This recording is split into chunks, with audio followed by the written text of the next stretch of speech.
The evening was rushing over the setting sun. The winter noon was soon getting violent, with the winds blowing away all the leaves around. Everything was getting dark. What does this even mean? Why would anyone want to read this? I asked for a paranormal activity article, something which will make the people want to read it. Sir, this is also something people should know. It's really something to think about, said Ansh, interrupting him. His boss, who was already mad at him, said, listen here, we can't always sell the paper on facts. People believe myths more than the facts. If you can't give them that, then I'll have to find someone else for that. Ansh had his head wrapped up in that entire conversation he had with his boss. I started writing because I wanted to convey something important and true through it, and now when I have the platform, I'm not allowed to do so. What am I supposed to even write about? Spirits haunting zoos, he thought while walking back home. It was dark now. An impending storm has already started knocking on the door of the dark evening. Ansh was already late. He didn't want to get stuck in the storm. He started walking faster. The storm picked up speed, and to top his problems, Ansh was stuck in the middle of a storm. He desperately looked for a place to take shelter before it started to rain as well. You stuck here, young man? A considerably aged man in his 60s stood behind him. Yes, sir. The winds are pretty wild tonight. Why don't you wait here at my house for some time? Till the storm dies down? Thank you, sir. I hope I won't be of any trouble. I'll leave as soon as this dies down. The man smiled, adjusting his glasses. Don't worry about that. I hardly have any company around. Saying this, they walked to the house. It was a warm and comfortable room. The house was pretty spacious. Ansh wondered how he never came to that area before. They both sat on the sofa and started talking. So, returning from work? Yes, sir, I work for the weekly news. Ansh stopped midway while saying this.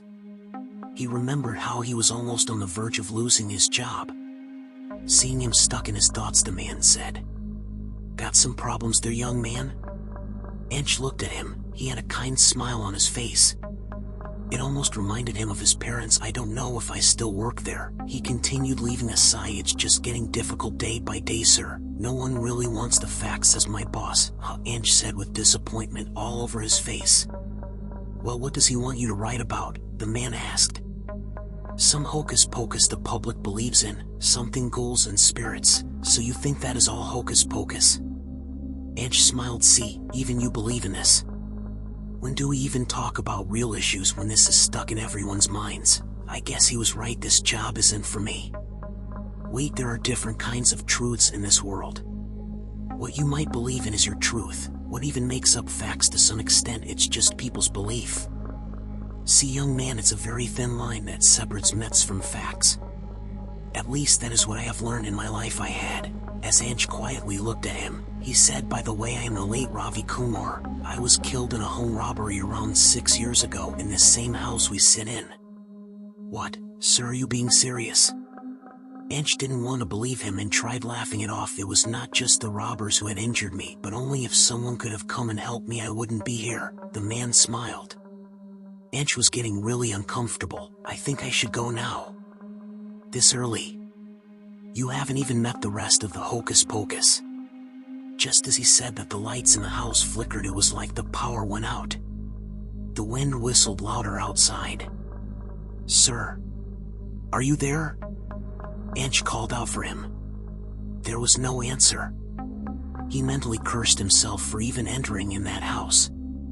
He desperately searched for the door. RB, are you searching for something? Just call me now, I know everything around. A little boy's voice came from behind. Ansh almost lost his balance. Who is it? Bia, don't be scared, it's me, Emad, I live here. How did you come here? Ansh was so confused. I live here for a long time. Before that, I used to live with my parents in my village. And one day my parents brought me to the town where I had to work for a shopkeeper.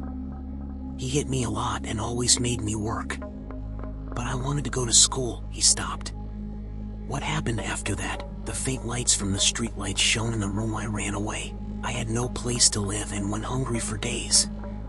I was even chased. They thought I was a thief. I just wanted a place to sleep in. So I went and slept under a tree. The next time I woke up I directly walked here. I didn't even need directions. Ansh stood stunned.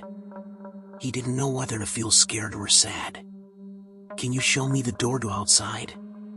It's a pretty big house and I can't really find the directions. Sure, just follow me, Emad said happily. His own story didn't make him sad anymore. He was free now. Ansh walked slowly behind Emad, who continued talking. Are you not staying with us? I thought you would. Like this new Dee Dee here, it hasn't been long since she's arrived here. Dee Dee? Is she here as well? How did she come here? Chota talking about me? A gentle voice spoke in front of them. In the faint light from the windows, Ansh could see a sari-clad figure standing in front of them. She might not have been more than 18. He wasn't scared anymore. Are you staying with us? The girl innocently asked. Her voice crystal clear and face still hidden half in the darkness. Are no Dee Dee, he is just searching for the door. He was just asking about you. Ansh tried to stop him. The girl continued, I was the youngest of 6 kids in my family. When I was 16 I got married. They said they couldn't bear the expenses anymore. I was not even asked. My husband was a monster. He tortured me in every way he could. One day I couldn't take it anymore and jumped in the river that flowed from our village. There was utter silence. Ansh was disgusted. How is it fair for a young girl like her to endure that? Don't feel pity for me, Sahib. You can say I was the lucky one. Most of the others have to live through it and endure forever. Saying that the girl, or rather her shadow, just disappeared. Ansh could barely walk. Emad was nowhere around. Was he dreaming, he thought? Even though it felt like a dream, the painful stories weren't a dream. Ansh tried to walk further away but couldn't find the door. You're searching for the door? A man almost the same age as him stood straight in front of him. He could clearly see his face. Are you a go, ST2? Words clearly failed him. I searched for the door too when I came here, but soon realized this place is much better than where we live in. Well, just walk a little further, it's right there. The man pointed straight in front of them. Who are you? Ansh asked. No one.